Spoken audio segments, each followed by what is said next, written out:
વડોદરામાં ભારે વરસાદ બાદ રસ્તા ધસી પડવાની વધુ એક ઘટના સામે આવી છે।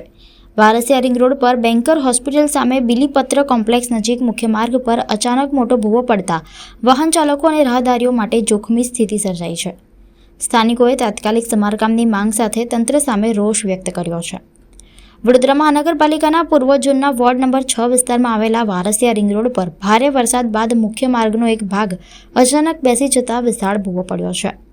શહેરના વ્યસ્ત માર્ગોમાં ગણાતા આ રસ્તા પર ભૂવો પડતા વાહન વ્યવહાર પર પણ અસર જોવા મળી રહી છે અને અકસ્માતનો ભય ઊભો થયો છે।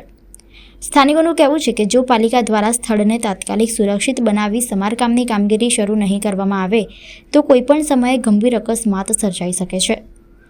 ભારે વરસાદ બાદ શહેરમાં વારંવાર રસ્તા ધસી પડવાની ઘટનાઓ સામે આવતા રસ્તાની ગુણવત્તા અને કામગીરી પર પણ અનેક સવાલો ઊભા થઈ રહ્યા છે।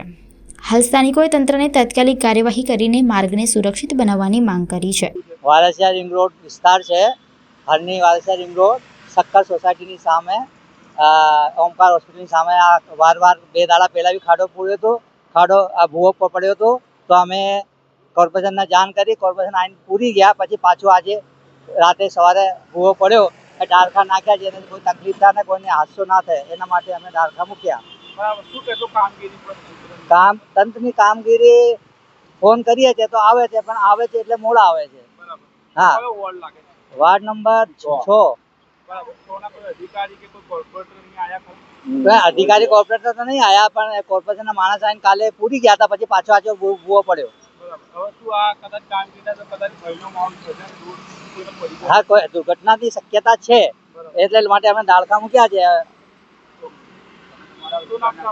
મારું નામ મનોજ કુમાર રાઠી છે, કૃષ્ણલીલા મેડિકલ, હાલની વારસિયા રિંગ રોડ છે, નંબર 6 લાગે છે ને આ વસ્તુ જે પર્ટિક્યુલર આપણે કામ થવું જોઈએ તો એ કામ થતું નથી અને વ્યવસ્થિત પુરાણ કરવું પડે। પુરાણ કરીને એને પાણી છોડીને પછી એને બેસાડવું પડે। તો કોર્પોરેશન એ કામ કરતી નથી, ખાલી ઉપર આવીને ઉપરથી માલ નાખી અને જતા રહે છે।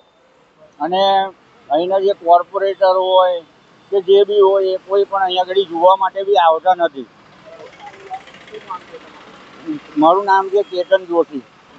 આ વ્યવસ્થિત કામ થવું જોઈએ।